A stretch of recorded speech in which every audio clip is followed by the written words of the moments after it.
begins now. A murder-suicide on the UCLA campus sent the school into lockdown for about 2 hours today, while hundreds of law enforcement responded looking for a shooting suspect. The Los Angeles police later determined a man fatally shot another man, then killed himself. The lockdown was lifted and authorities say there's no continuing threat to the campus. Good evening, I'm David Walker. Thanks for joining us. CBS's Chris Martinez is at UCLA with the very latest. Police with weapons drawn were seen running across the campus of UCLA after a shooting left 2 people dead. At about 10 this morning, a homicide and a suicide occurred in the engineering facility, part of the UCLA campus on the south side. 2 male victims were found inside a small office at the center of the school's Los Angeles campus. Also at the scene, a gun and a possible suicide note. Police did not reveal the identities of those involved or their relationship. The school was placed on lockdown while police secured the campus. Students who are preparing for finals next week were told to shelter in place. It was just very, very surreal. Everything happened really fast, and I just got up and ran, and then police told me to run further. It's so horrific, and to have it happen here, it's crazy. Hundreds of officers responded to the campus. The lockdown was lifted after about 2 hours. There are no suspects outstanding and no continuing threat to UCLA's campus. Police say the case will now go to its homicide investigators. Chris Martinez, CBS News, Los Angeles. Well, nearly 2/3 of hate crimes went unreported around the nation in recent years. That's according to a recent hate crime victimization report from the Department of Justice. Now one man is alerting the community of a hate crime in South Eugene. Eugene resident Joshua Burstein and his daughter say they found Nazi graffiti in a gazebo near the family school on Crest Drive. The graffiti was carved into the back part of a structure near the baseball field. They reported it to police and the 4J school district. The graffiti was cleaned up the next day. It's documented and reported and then removed. We want to make sure that that's taken care of as quickly as possible. You sort of feel a safety in your own hometown, and that has been changed a little bit. We checked with the city's equity and human rights analyst. She says the graffiti is considered a hate crime. According to the 4J district, this is not the first time this has happened. Burstein's daughter says it was upsetting to see that graffiti. Burstein says he wanted to make sure they brought attention to the hate crime. Well, no one can go into a Springfield house after an explosion caused structural damage. An explosion officials say appears to have been caused by a hash oil lab. KVAL's Cameron Walker talked with pot experts and fire officials about hash oil and the dangers of producing it. Cameron? Well, David, no one was injured in yesterday's explosion, and officials say the evidence points to hash oil as the cause. They say incidents like this one are a growing problem. Hash oil is found in plenty of pot products, primarily edibles and vapors. It's a concentrated form of marijuana. Essentially the same thing as extracting rose oil or lavender oil or anything like that. It's a botanical oil. We can extract it from the plant. But producing it at home can be illegal and dangerous. Officials say Tuesday's explosion appears to have been caused by a BHO or butane hash oil lab. That's where cannabis leaves are packed in a container with a filter. The most common is butane, is what we see. And they'll take butane, run it through the packed leaves in the container, and then the butane and the THC come out in a liquid form. Linder says a pan of the stuff was left in a freezer and a spark hit the butane fumes and exploded. This is not an isolated incident. This house, also in Springfield, is still under construction, repairing the damage from a similar explosion about 4 months ago. They're becoming more frequent. We are seeing a fair number of them. I personally have been on at least 3 that readily come to mind. Our other investigators have been on some as well. Linder says fire officials are working with law enforcement now to gather data on marijuana-related incidents, and that data is being sent to the state legislature. Live in the studio, Cameron Walker, KVAL News. Well, in less than 24 hours, marijuana shops across the state will start selling edibles for recreational use. You're probably familiar with pot brownies and cookies, but some shops are taking it to a whole new level. Catherine Kissel reports. So our team's just busy packaging truffles and gummies, and they're amazing. They don't taste like cannabis. They absolutely taste just like high-end chocolate. William Simpson runs Chalice Farms in Northeast Portland, the first official cannabis campus in the U.S. You know, we want cannabis to be seen in the right light. Starting with these gourmet chocolates infused with marijuana.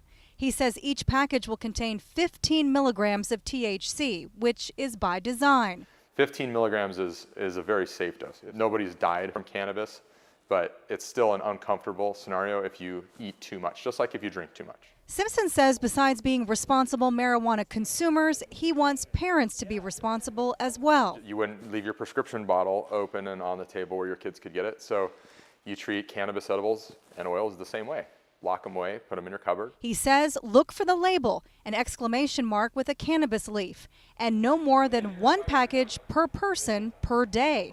You couldn't come in and buy a lemon chiffon truffle and a creamy coconut. You'd have to just get a lemon chiffon and come back the next day to get your creamy coconut.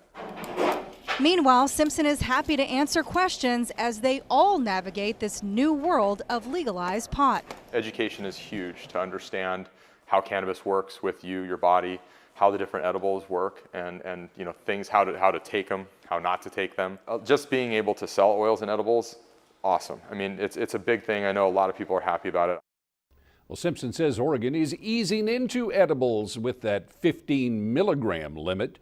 Soon you'll be able to buy recreational edibles with 50 milligrams. And remember, you have to be 21 and older. Well, Portland Public Schools now admitting they didn't follow federal guidelines for handling school water once they found out the water had high lead levels. What does lead do to the body? Well, we talked with a lead prevention expert to help break it all down. First, any level of lead, they say, is harmful to the body. Those who are exposed over time tend to be worse off than those exposed just once. It acts differently for everyone. For some, you'd never know it was there, but in the worst cases, the heavy metal blocks signals to the brain, which can cause developmental delays in the most vulnerable population, young kids. Students at Creston and Rose City Park schools will be tested Monday and Tuesday of next week. The results on whether or not the lead is at dangerous levels will be instant. It's known that problems can start with people. You know, there can be injury to our bodies at that level, and even below that, it's really without question. In the last 3 years, the lead prevention workers have done 188 investigations of high levels of lead in children's blood throughout Multnomah County. There were 20 cases in which they could not determine the source. They're now cross-checking the data with the information PPS has so far to see if there's any correlation. A Eugene couple is celebrating a national award for their business, even as they navigate the difficulties of a terminal illness. KVAL's Tom Adams is with us in the studio and has more on the special life journey of Rick and Linda Dunham. Well, David, they are a true success story. Rick and Linda Dunham are co-owners of a Eugene store called Relax the Back. They launched the store 3 years ago and were recently honored as the National Franchisee of the Year. But amid all this success, Rick Dunham is in the medical fight of his life. 2 years ago, he was diagnosed with a cancerous brain tumor. It's stage 4, it's terminal. But Rick says treatments are keeping the tumor at bay, at least for now. You can tell I still don't talk that well, but oh, you do great. It's a lot better than it was, and you know, we're hanging in there. Yeah. The Dunham store is one of 97 in the Relax the Back national chain that supplies products in the relief and prevention of back pain. Through it all, Linda says the experience has taught them just how important life really is. Tom Adams, KVAL News. All right, Tom, thank you. KVAL's Travis Knutson is in our weather center with a first look at that forecast. Travis. Well, David, another real warm one across the region. Things will drop temperature-wise as we head into Thursday, but this weekend might be a bit of a scorcher across the state. Here's a look at where our highs made it this afternoon. 85 degrees, the high temperature in Eugene today. Corvallis yesterday was in the 90s. Today only mustered 82, and Roseburg sitting at a high temperature today of 89. Zooming on out here, notice some rain showers moving into Washington. That is a storm system pushing on in. It will have an impact on us, but not as much as what Washington will have to contend with. Overnight tonight down into the 50s. Tomorrow not nearly as warm as we were today. And with this storm moving in, will we see any rain? I have that answer coming up in my full forecast. David? All right, thanks, Travis. That warm weather already drawing a lot of people out to the lakes and rivers. And as Travis says, there's even more heat on the way this week. Anthony Costura is live from Dexter Lake this evening. Anthony, the sheriff's office just finished some temperature tests there this afternoon. What'd they find?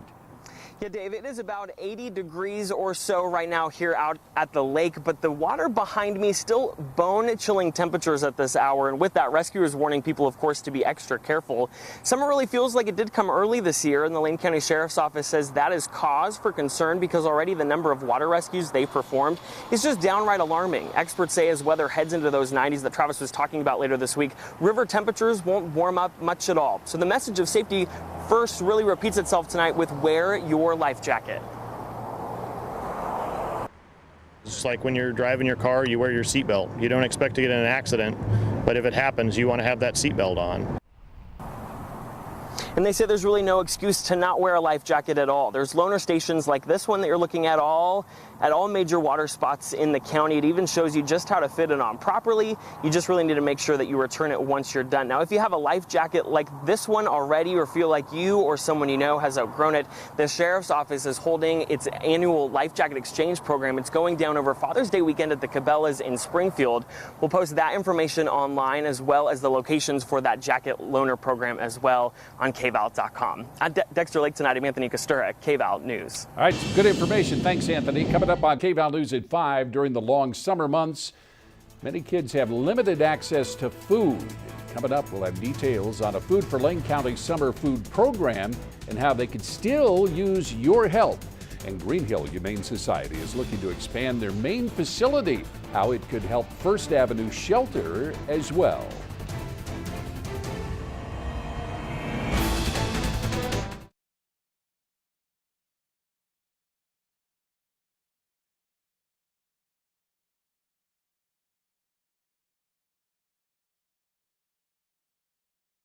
For Lane County is looking for fun, reliable, kid-friendly people to help out this summer. KVAL's Sarah Madison found out if they don't have the staff, there could be problems.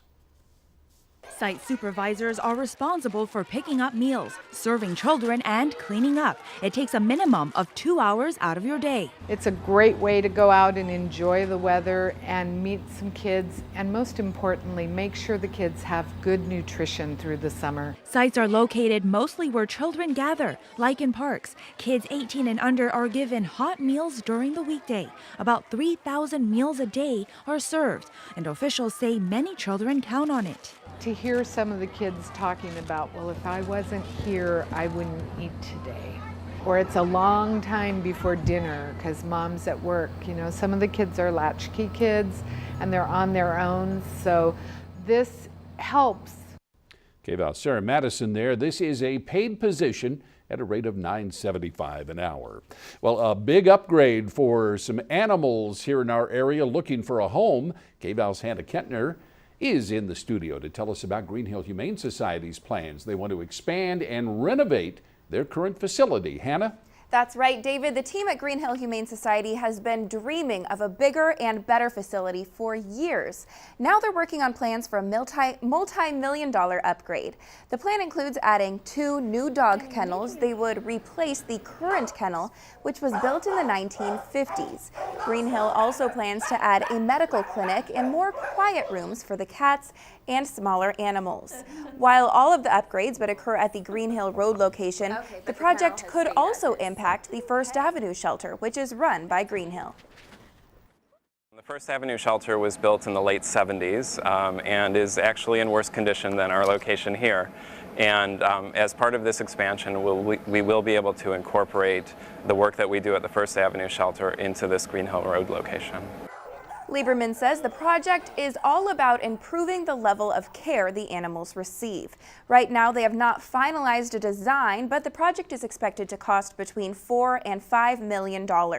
Currently, Green Hill is applying for grants, talking to local donors, and accepting donations from the public. Live in the studio, I'm Hannah Kittner, KVAL News. All right, thanks, Hannah. Coming up on KVAL News at 5, the Oregon men are back 9 right now at the Eugene Country Club. It's getting exciting as they close in on the program's first national championship. Sky Muller will have the latest from the course ahead in KVAL Sports.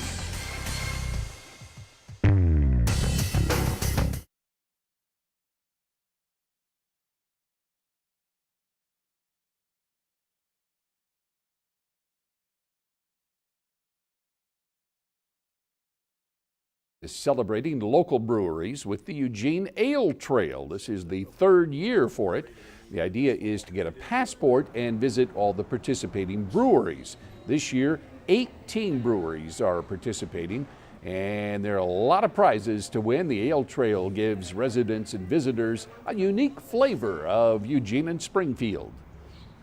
You know, it's really kind of exploded, and really now on the national scene with some of our local breweries in the, top 100 and top 50 in the United States in terms of craft brewing. Now, since the Ale Trail started, there have been almost 1,000 completed passports with more than 13,000 brewery visits. The 3rd annual Eugene Ale Trail kicked off this weekend, or rather this week, in conjunction with Eugene Beer Week.